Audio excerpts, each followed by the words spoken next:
মঞ্চে আসবে এখন পীর সাহেবের মোকালামা আমাদের সম্মুখে পরিবেশন করবে। তো আপনাদের কি ধারণা, আমাদের সন্তানরা হীরা তৈরি হচ্ছে কি হচ্ছে না? হচ্ছে তো হাত তুলে ইশারা করতে হবে, তাহলে আমি বুঝতে পারবো সম্মতি আছে। মাশাআল্লাহ, ওদিকে একটু সরিয়ে দেন।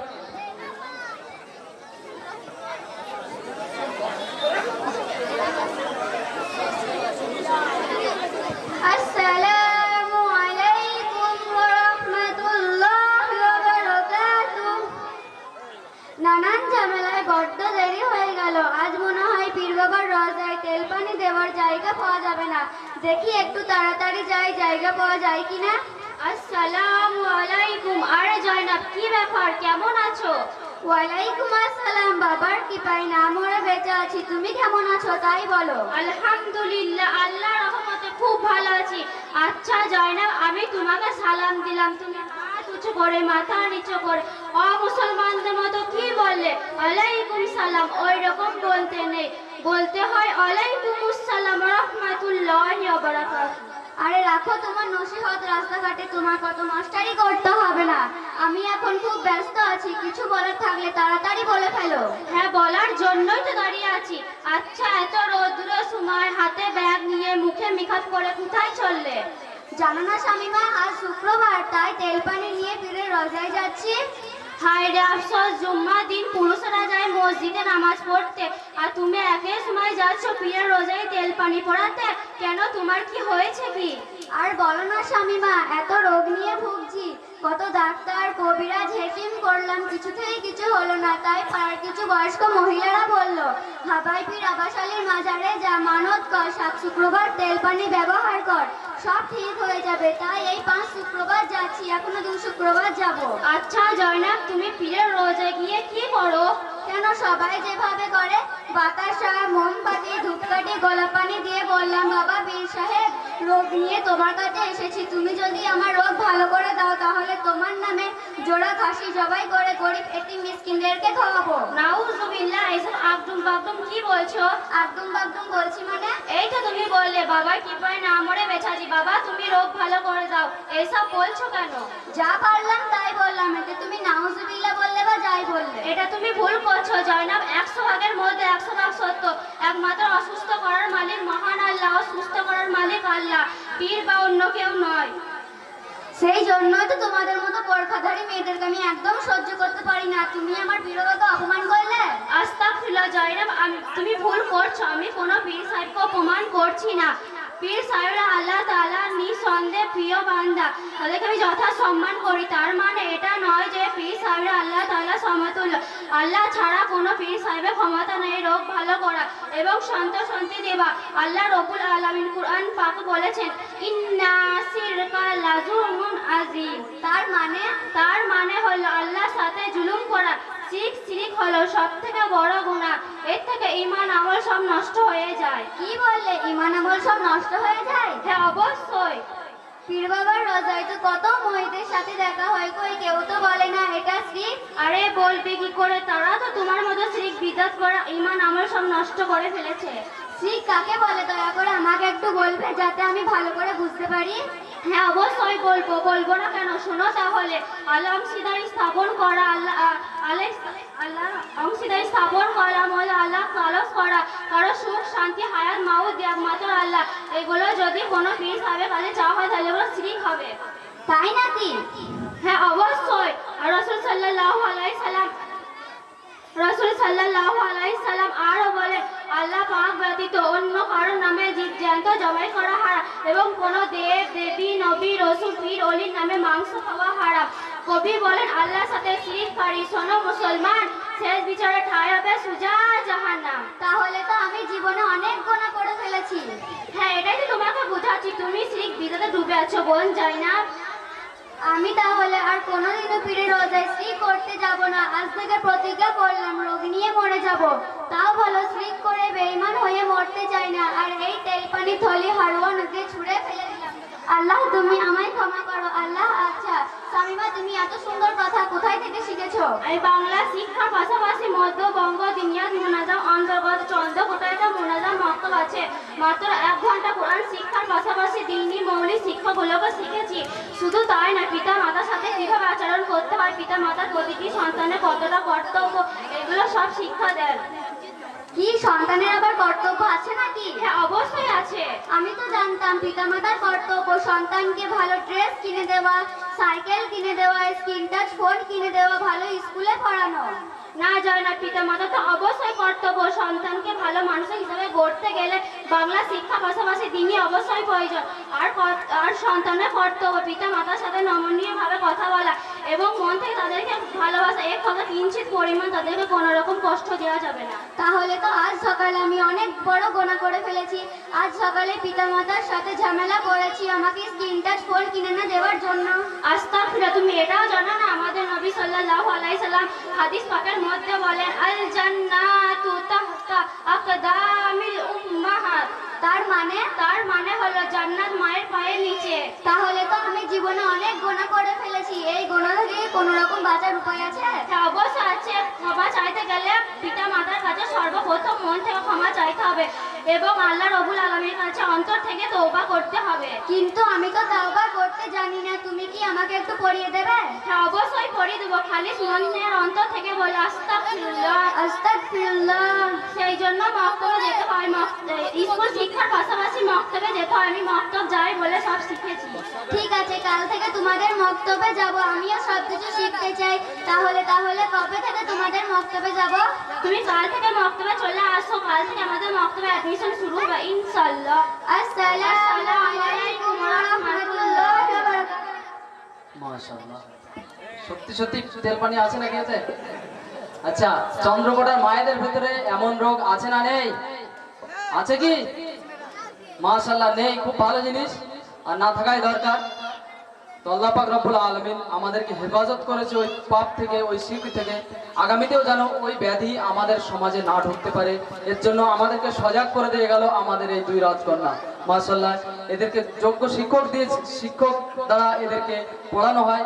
সেই মানুষ গড়ার কারিগর জনাব হাফেজ আরিফ সাহেবকে আমি একটু সামনে আসার জন্য অনুরোধ করব এবং এই দুই চার ছাত্রীকে চকলেটের মাধ্যমে এখান থেকে বিদায় জানানোর অনুরোধ করব। তো ইনি হলেন আমাদের হাফেজ আরিফ সাহেব, মানুষ গড়ার কারিগর। মাওলানা আরিফ সাহেব প্রশিক্ষণ প্রাপ্ত শিক্ষক, যিনি অনেক মেহনতের মাধ্যমে বাচ্চাদেরকে তৈরি করেছেন।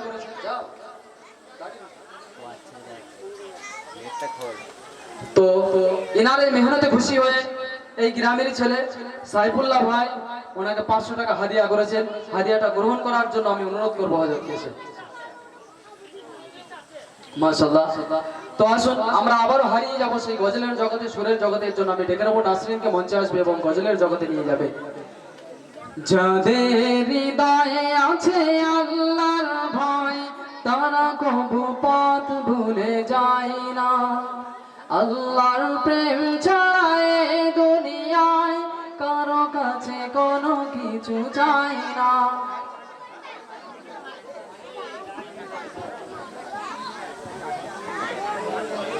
अस्सलामु अलैकुम व रहमतुल्लाहि व बरकातुहू। हमने आँखों से देखा नहीं है मगर, हमने आँखों से देखा नहीं है मगर, उनकी तस्वीर सीने में मौजूद है। हमने आँखों से देखा नहीं है मगर, हमने आँखों से देखा नहीं है मगर, उनकी तस्वीर सीने में मौजूद है। जिसने लाकर कलामे इलाही दिया, जिसने लाकर कलामे इलाही दिया, वो मोहम्मद मदीने में मौजूद है। फूल खिलते हैं पर के सल्ली अला, फूल खिलते हैं पर के सल्ली अला, झूम करके रही है ये बागे सवा। ऐसी खुशबू चमन के गुलों में कहा, ऐसी खुशबू चमन के गुलों में कहा, जो नबी के पसीने में मौजूद है। हम हमने आँखों से देखा नहीं है मगर हमने आँखों से देखा नहीं है मगर उनकी तस्वीर सीने में मौजूद है। हमने माना कि जन्नत बहुत है हंसी, हमने माना कि जन्नत बहुत है हंसी, छोड़कर हम मदीना न जाए कहीं। यूं तो जन्नत में सब है मदीना नहीं, यूं तो जन्नत में सब है मदीना नहीं, और जन्नत मदीने में मौजूद है। हमने आँखों से देखा नहीं है मगर हमने आँखों से देखा नहीं है मगर उनकी तस्वीर सीने में मौजूद है। अस्सलामु अलैकुम व रहमतुल्लाहि व बाराकातुहू। মাশাআল্লাহ, খুবই সুন্দরভাবে সুললিত কণ্ঠে আমাদেরকে শুনিয়ে গেল নাসরিন একটি সুন্দর নাতে পাক। এখন আমি ডেকে নেবো মঞ্চে আব্দুল্লাহকে, মঞ্চে আসবে এবং কোরআনে কারিমের সব থেকে সুন্দর যে সূরাটি সূরা রহমান আমাদেরকে তেলাওয়াত করে শোনাবে। আমরা কলিজার কান দিয়ে অন্তরের কান দিয়ে এই সূরাকে শুনবো সম্মান বজায় রেখে। السلام عليكم ورحمة الله وبركاته. أعوذ بالله من الشيطان الرجيم. بسم الله الرحمن الرحيم. الرحمن علم القرآن خلق الإنسان علمه البيان. الشمس والقمر بحسبان والنجم والشجر يسجدان والسماء رفعها ووضع الميزان ألا تطغوا في الميزان وأقيموا الوزن بالقسط ولا تخسروا الميزان. والأرض وضعها للأنام فيها فاكهة والنخل ذات الأكمام والحب ذو الأسف والريحان. فبأي آلاء ربكما تكذبان. خلق الإنسان من صلصال كالفخار وخلق الجن من مارج من نار. فبأي آلاء ربكما تكذبان. رب المشرقين ورب المغربين. فبأي آلاء ربكما تكذبان. صدق الله العظيم. السلام عليكم ورحمة الله وبركاته. নারায়ে তাকবীর। সব ঘুমিয়ে পড়েছে, ঘুমাবেন না ভাই। আচ্ছা দাঁড়াও, একটু দাঁড়াও। আমাদের মঞ্চে উপস্থিত রয়েছেন অনেক এলাকার নামি দামি যোগ্য ওলামায়ে কেরাম। তাদের মাঝ থেকে সবাইকে আমি ভাবনা চিন্তা করতে বলবো এবং মাইক যার সামনে দেবো সে শুধু একটা কথাই বলবেন। কথাটা হলো, যদি আপনাদের কাছে এই ছাত্রটার পরীক্ষা হয় তাহলে কত নাম্বার দেবেন 100-র ভিতরে? আগে আমাদের জেনে নেওয়া দরকার, এরা যে সূরা মাস্ক করে, এই মক্তবে সূরা পড়ে, এরা মাত্র 10 মিনিট পড়ে মক্তবে সূরার সাবজেক্টটা, যেটা হিফজে সূরা বলি, মাত্র 10 মিনিট এদেরকে মক্তবে পড়ানো হয়। তো এই 10 মিনিট ধরে এরা সূরা মাস্ক করে এবং যে সূরাটি এই ছাত্র পড়লো এর গুণগত মান কতটা কি আছে না আছে এটা ওলামায়ে কেরাম ছাড়া আর কেউ বিচার করতে পারবে না ভালো। তো যদি 100 নম্বরে পরীক্ষা হয় কত নাম্বার দেবেন? দুই একজনের কাছে, দুই একজনের সামনে মাইক রাখুন, নাম্বারটা শুধু বলুন হুজুর। 95 নম্বর। অন্য অন্য হুজুরের কাছে দিন। কত দেবেন হুজুর? 95। মাশাআল্লাহ, 95। 95 নাম্বার দিয়ে দিয়েছেন। আপনারা বুঝতে পারছি তাহলে এই শুদ্ধতার গুণগত মান এবং পড়ার এর মাশাআল্লাহ। তো আমাদের মাওলানা আরিফ সাহেবের তরফ থেকে 100 টাকা এবং আরো একজন হযরতের তরফ থেকে 20 টাকা উপহার দেওয়া হলো এই ভবিষ্যতের বাংলা বিখ্যাত কারিকে। আল্লাহ রাব্বুল আলামিন পুরো বিশ্বকে জয় করার তৌফিক দান করুন, পুরো বিশ্ব জয়ে হাফেজ এই ছাত্রদেরকে তৈরি করুন। তো আসুন শ্রোতা মণ্ডলী, একটু আমরা জেগে যাই। আমাদের ভিতরে অনেক মানুষ এমন আছি যারা আমাদের সন্তান দিয়েছে আল্লাহ পাক রব্বুল আলামিন, বড় নিয়ামত। কিন্তু এই সন্তানকে আমরা শুধু ভাবি টাকা ইনকাম করার মেশিন। একটু হাত পা নাড়াচাড়া করতে পারলে আমরা ভাবি এ টাকা ইনকাম করার মেশিন প্রস্তুত হয়ে গেছে, এখন কাজে লাগিয়ে দেবো। অর্থাৎ কোনো সময় কেরালায় পাঠিয়ে দিই, আবার কোনো সময় কোনো কাজ শেখার জন্য তাকে পাঠিয়ে দিই। অতএব তার পড়াশোনার জীবনটাকে বরবাদ করে দিয়ে তাকে আমরা কাজে লাগিয়ে দিই, কেননা কিছু টাকা ইনকাম করে নিয়ে আসবে। তো আসুন সেই সম্বন্ধে একটি আকর্ষণীয় সুন্দর প্রোগ্রাম কেরালায় যাব মোকালামা আমাদের মাঝে পরিবেশন হতে চলেছে। এই মোকালামায় যারা রয়েছে তাদেরকে আমি নিজ নিজ পজিশন নেওয়ার জন্য শিক্ষককে অনুরোধ করব, তাদের ঠিক ঠিক পজিশনে দাঁড় করিয়ে দেবে। হীরা নাকি শুনি সবচেয়ে দামি, হীরা নাকি শুনি সবচেয়ে দামি, সারাক্ষণ করে ঝলমল, তাহার চেয়ে অধিক দামি, তাহার চেয়ে অধিক দামি আমার মায়ের আঁচল।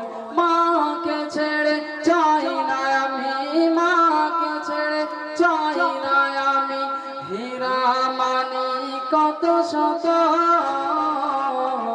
আমি চাঁদকে বলি তুমি সুন্দর নও আমার মায়ের মতো। তো আমরা দেখে আশ্চর্য হয়ে যাবো, সত্যি সত্যি একজন কেরালায় পালিয়ে যাচ্ছে। তো আমাদের এই তিনজন দিনিয়াতের ছাত্র ওকে বাধা দেবে ইনশাল্লাহ। দেখি এই মনোরম দৃশ্যটা এবং এখান থেকে শিক্ষা নিয়ে যায়। চলো শুরু করে দাও। টাকা টাকা টাকা রে আজব টাকা, টাকা টাকা টাকা রে আজব টাকা, টাকা ছাড়া দুনিয়াটা লাগে যে ফাঁকা, টাকা ছাড়া দুনিয়াটা লাগে যে ফাঁকা, টাকা হলো মা বাবার আদরের ধন, টাকা হলো শ্বশুরের যোগ্য জামাই, শালা ও শালিদের প্রিয় দুলা ভাই। আসসালামু আলাইকুম ওয়া রাহমাতুল্লাহি ওয়া বারাকাতুহু। ওয়ালাইকুম সালাম ওয়া রাহমাতুল্লাহি ওয়া বারাকাতুহু। আরে মসিন, এত সকালে ব্যাগ ঘাড়ে কোথায় চললে? কেরালা চলো রে কেরালা। কেন পড়াশোনা করবি না? পড়াশোনা করে আর কি ভালো পাওয়া যায়? এই তোর এই বয়সে পয়সাটা এলো কিভাবে রে? আমার একটা স্ক্রিন টাচ মোবাইল লাগবে, আব্বার কাছে চাইলাম, তো আব্বা বললো টাকা কাছে বলে। দেখো মসিন, তুমি আমাদের ক্লাসে ফার্স্ট বয়। তুমি যদি একটু কষ্ট করে পড়াশোনা করো তাহলে ভালো মানুষ হবে এবং উচ্চ শিক্ষায় শিক্ষিত হবে, সরকারি চাকরি পাবো, সমাজের সম্মানিত ব্যক্তি হবে। তা কি ভালো মোবাইল হবে? মোবাইলের জন্য কত আনন্দ, সিনেমা হবে, সিরিয়াল হবে, ড্যান্স হবে, আর কত কি। নাউজুবিল্লাহ নাউজুবিল্লাহ, মসিন তুমি যা বললো ওগুলো ইসলামী নিষেধ আছে। কি বলছে দেখো, আমাদের বড় ভাই সবসময় মোবাইলে ড্যান্স দেখে, আমরাও বাড়ির সবাই মিলে ভাই মিলে সিরিয়াল দেখি। কি ভাই, তো আমাদের বড় সে কিছু বলে না, তুমি বলছো নিষেধ? তোমার ভাই জানে না তাই সে বলে না। এই তো লেকচার রাখতে আমি এনজয় করতে চাই। শোনো মহসিন, সবাইকে দুনিয়া থেকে চলে যেতে হবে। কি বলছো, তোমার কথাই কোনো প্রমাণ আছে? হ্যাঁ অবশ্যই আছে। আল্লাহ রাব্বুল আলামিন বলেছেন কুল্লু নাফসিন যায়িকাতুল মাউত, অর্থাৎ প্রত্যেক প্রাণীকে মৃত্যু স্বাদ গ্রহণ করতে হবে। তোমার কথা তো বুঝলাম, কিন্তু একটু গানটা না শুনলে মনটা ভালো লাগে না। মহসিন ভাই, তোমার কথা শুনে আমার আফসোস হচ্ছে। ইসলাম গানকে হারাম করেছে আর তুমি বলছো গান না শুনলে ভালো লাগে না। তাহলে আমি কি শুনবো? ইসলাম গজল শোনা জায়েজ করেছে। গজল কি জিনিস, আমাকে একটু গজল শোনাও তো। নিচে জীবনে রংধনু তাই মুছে যাবে একদিন, জেনে নাও থাকতে সময় খুদা রহে, থাকতে সময় খুদা রহে,